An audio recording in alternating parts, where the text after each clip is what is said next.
What's going on, y'all? My bad, my bad. 1 second, 1 second. Still early in the morning, but it's all good.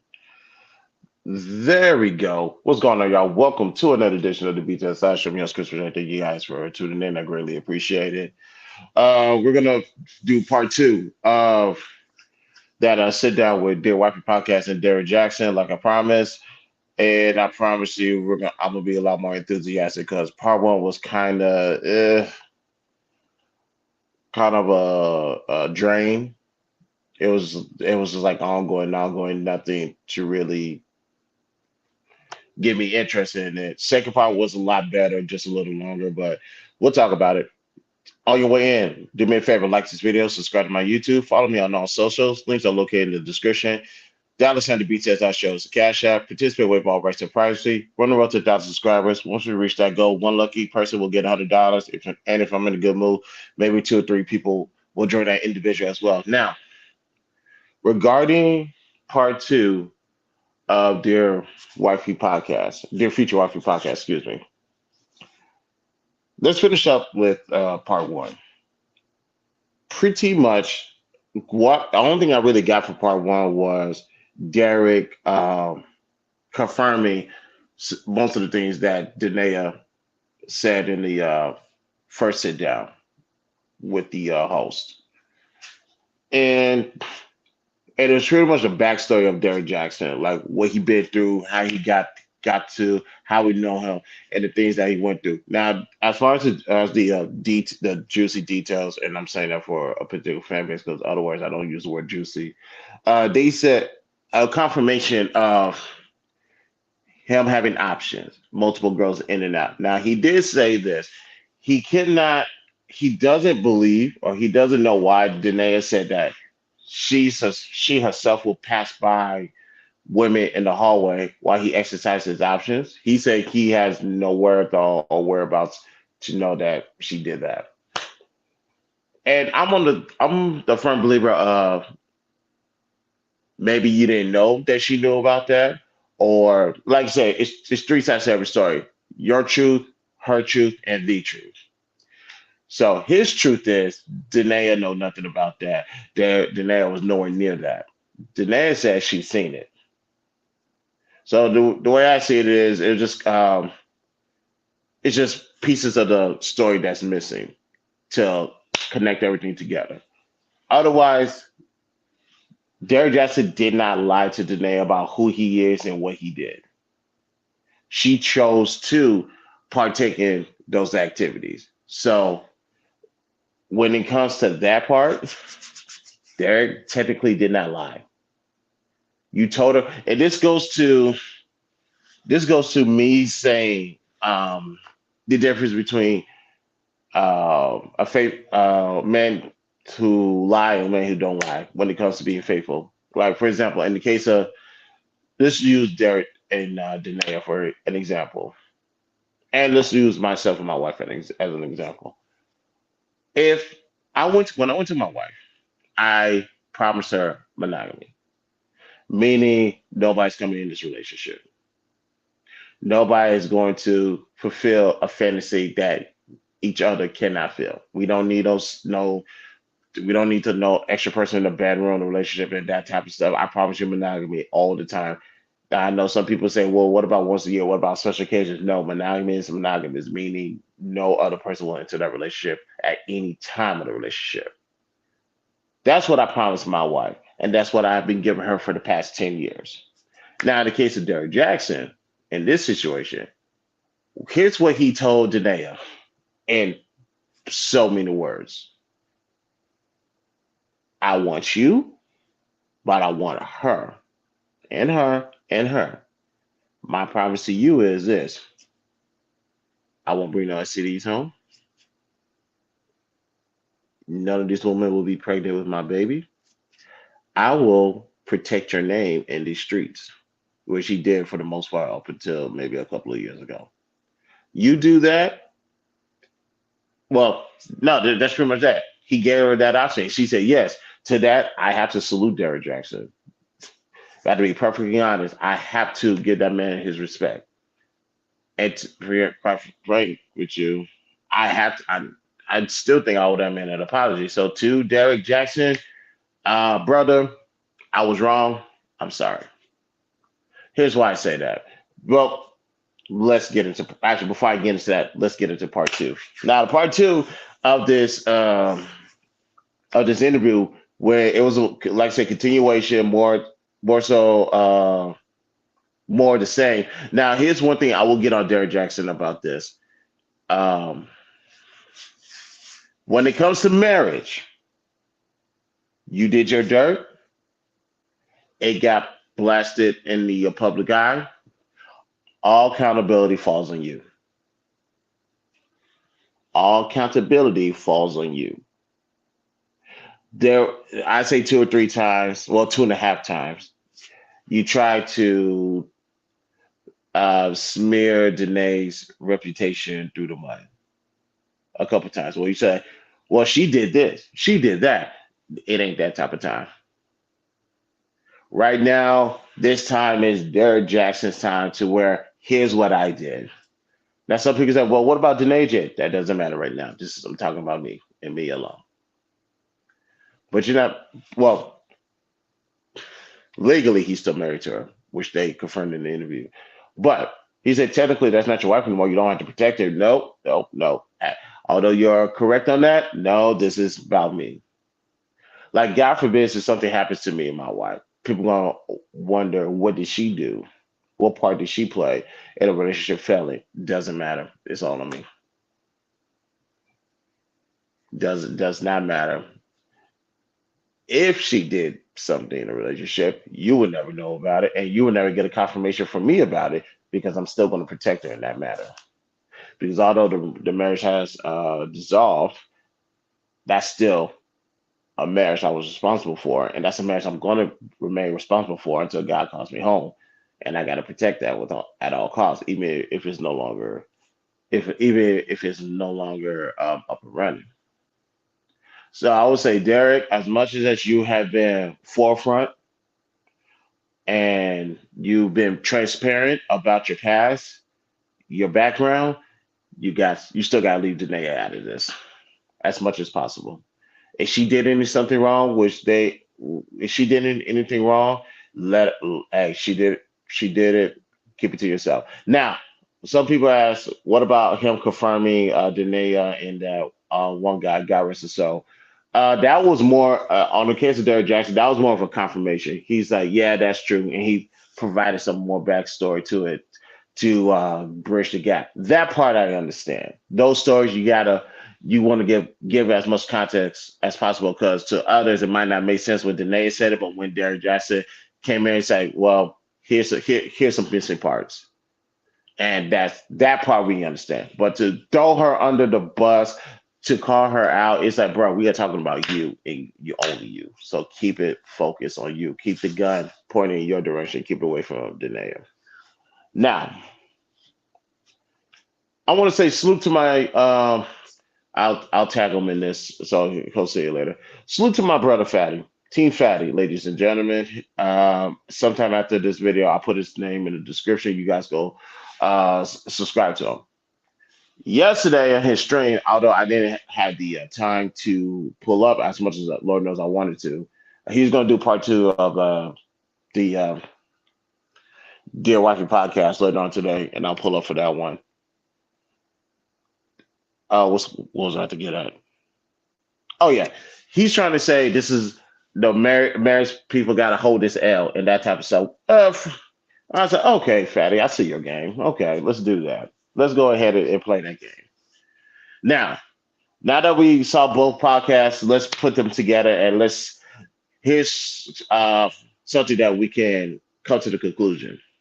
Ladies and gentlemen, this relationship was a shit show. Oh, let me show respect to the host. What is his name? His name is because I want to be respectful. Laterras R. Whitfield. Salute to our brother. Exceptional interviews that he did with Danae and Derrick. Now let's talk about the marriage. Shit show. Actually, it was the reason why the marriage was a shit show because the preparation for the marriage was trash. Ladies and gentlemen, I lost count how many times these two have broken up, got back together, broken up and got back together before they got married. I'm not counting how many times they did that in the marriage. The marriage was destined to fail from the beginning. They didn't have anything right. They didn't have anything in order. It was more so of me, me, me, me. Both of these independent individuals, these separate individuals, were thinking about themselves. Now, don't get me twisted. They did love each other. They did care about each other. And there are some moments that it looked like, oh, this is going to work. No, this was doomed from the beginning.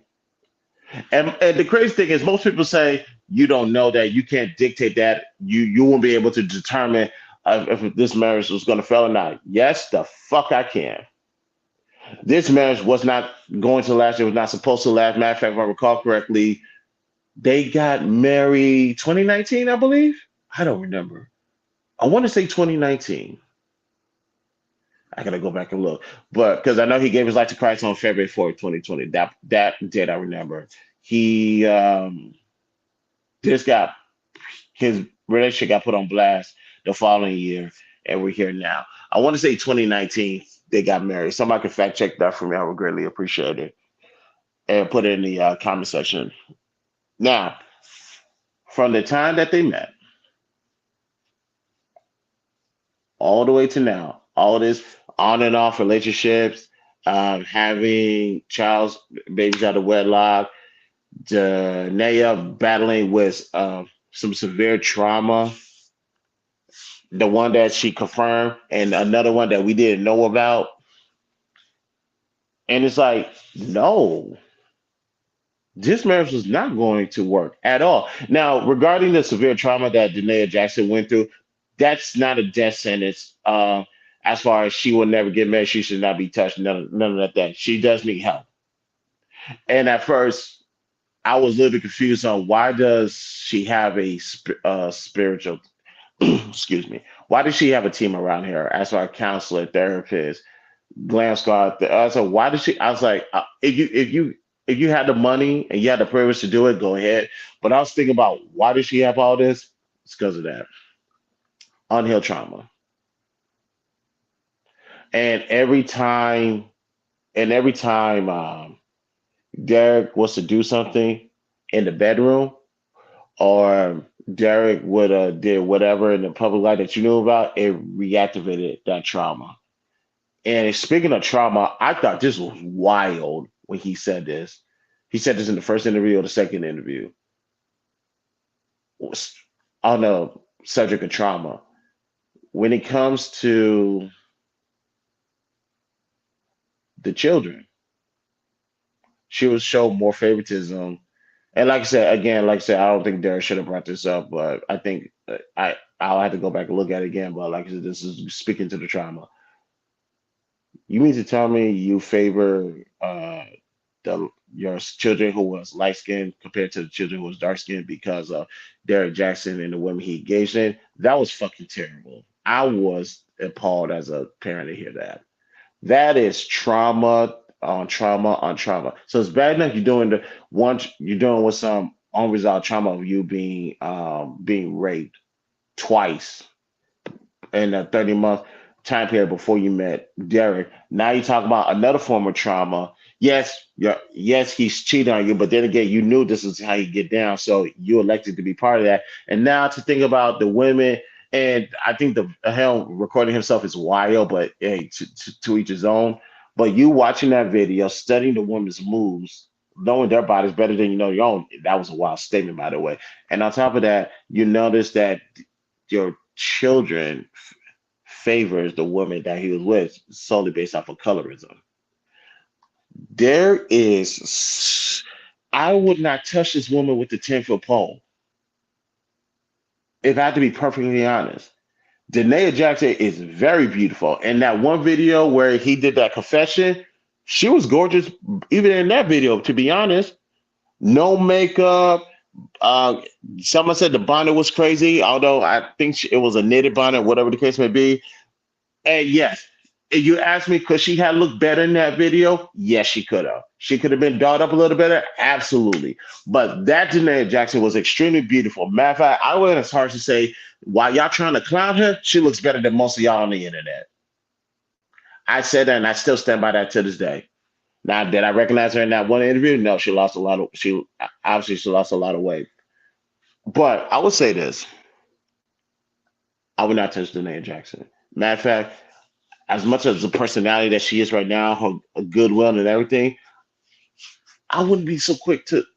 If anybody was to bring her to me, like, hey man, what you think about her? I would probably say no. It's like, is she? She needs. We need to make sure she has put her past behind her, and she has put her trauma behind her. I understand there's still going to be some lingering effects. We get it. We understand, but she needs to make sure that her trauma has a leash on it, and she has to change. I think when it comes to, if you have to compare it to a car, Danae Jackson may have one hand on the road, her trauma has the other. That's what when I think about Danae Jackson, like I went touch the lady with the 10-foot pole, like real shit. And also, and here's another thing, y'all. I wouldn't um and Derek brought this up too. I wouldn't touch no woman that is so involved with their mother. Like, let me use my wife and my mother-in-law as an example. They have a great relationship. They talk all the time, text all the time. Unfortunately, I'm in that textman group. I don't want to be there, but I have no choice. But they're talking or whatever, and that's them. But I can tell you one thing. She knows, my wife knows the pecking order of this relationship. I come first before everybody. That includes my son. That includes her family. That includes work, et cetera, et cetera. I come first. That's a non-negotiable. Just like I put her first before everybody. That as well as a non-negotiable. The problem was what was revealed in that interview is somebody had too much of an opinion on their relationship, too much of a stronghold on the relationship. And I don't know if Danae has any brothers and sisters in that, and she don't want to leave her mother alone. Hey, ladies and gentlemen, your kids are temporary. Your children are temporary, meaning once they leave the nest is on their own, they are on their own. And they say lose contact with them or anything like that, but you have to give them some independence. That you have to tell them that this is you need to respect my space. Like my wife never had to tell my mother-in-law that ever. And quite frankly, I never had to tell anybody that ever in my life as well, because everybody already know. Like for example, Sutu Paul, Jamal, Kersey, those are my brothers from college. They already knew when I get married, the dynamics is going to change, and they respect that. So they already know when it comes to the milestones. Like my partner Paul, his 30th birthday was this weekend. You already know. Say less. I'm pulling up, but Danae's mom didn't respect that boundary, and that was going to be the contribution to the downfall of the marriage. Now, here's one thing that Derek said in the interview that's kind of wild. Well, not wild. Danae's reaction was wild. I don't remember what Derek. I can't recall what Derek went through, but he told Danae, and Danae told the mother and was laughing at his trauma. And that was the final straw. He said, divorce. Because I thought Danae filed the divorce because he cheated again or whatever the case may be. I'll say this. I stand with Derek on this one. Um, the three A's of the divorce is abuse, abandonment, adultery. You can make the argument that Derek committed all three. Now, let me uh, explain abuse. Remember, ladies and gentlemen, abuse is five components: physical. mental, emotional, spiritual, financial. I don't believe Derrick Jaxn put his hands on Danae. I believe he mentally messed. Yeah, well, let's put a mental. Let's I put mental abuse on there. We can put emotional abuse. I'm not gonna say spiritual abuse because I'm not really too familiar with that. And as far as finances, forget about it. That's the didn't whatever Danae wanted, she had it. You can make the argument that Derek committed some type of mental emotional abuse towards Danae. But at the same time, ladies and gentlemen, the reason why I kind of stand with Derek is because he told her this is how I get down. And when it comes to the tours, she said, and he told her, this woman, you about to blow this block up. You about to make this block hot. And Danae had a temper and all that other stuff as well. Now they said she's a fighter, I guess. Uh, is she a fighter? No, no, no. Yeah, I believe she's a fighter because she's a crazy chick. Yes, I said it. Danae Jackson is a crazy chick. I know a psychopath when I see one. Trust me, I used to involve myself with psychopaths back in the day, and there's just certain signs, certain movements, certain behaviors. When you see them and you listen to them, you know, like, oh, you're a psychopath. I know, I know. When Derek say she wasn't that typical pretty thick chick, I was like, I know. She's different. They know how to draw you in, and when you get a little taste of them, it's hard to let them go. Trust me, I know from experience ish. So, what was I getting at? Um, yeah, Danae Jackson. Yeah, I if I had to use Logic's word, Danae Jackson is a terrorist, and Derek, in all actuality, was probably the victim in this whole situation. But nevertheless, with that being the case, brother Derek, you're still in charge of that relationship. Marriage fell. You understand that. You took accountability for it, and he gave a message. He gave a message to those who's going through the same situation that he's going.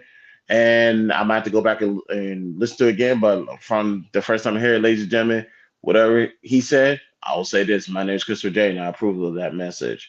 Um, you might be going through something right now in your relationship. We all do. Lord knows I do. You just got to get to the other side. You got to find a solution. You gotta find a well, excuse me. You got to identify the problem and find a solution to it. So keep that in mind. Now, how's this a fault on? Now, some people try to use this situation to speak out against marriage. Ladies and gentlemen, let me tell you how this relationship fell. Number one, somebody didn't know their strengths. Somebody didn't know the weaknesses, or in this case, hide the weaknesses. Somebody couldn't identify three standards that describes them. They definitely could have identified the three standards that they wanted in a spouse because they're so focused on the preferences and the who, what, when, where, how, and why that you already know those none of those was answered. Ladies and gentlemen, had Derek and Janaea really just focused on focused on the standard more so than the purposes, they would never been in this situation ever. Now, out of this messy situation, the only thing that came out of it was children. But truth be told, you could have had those same children with different people. So people want to blame this on marriage. I was like, no, you got to blame this on the prelude to marriage, the beginning process. Y'all failed the beginning process, so the marriage was doomed to begin with.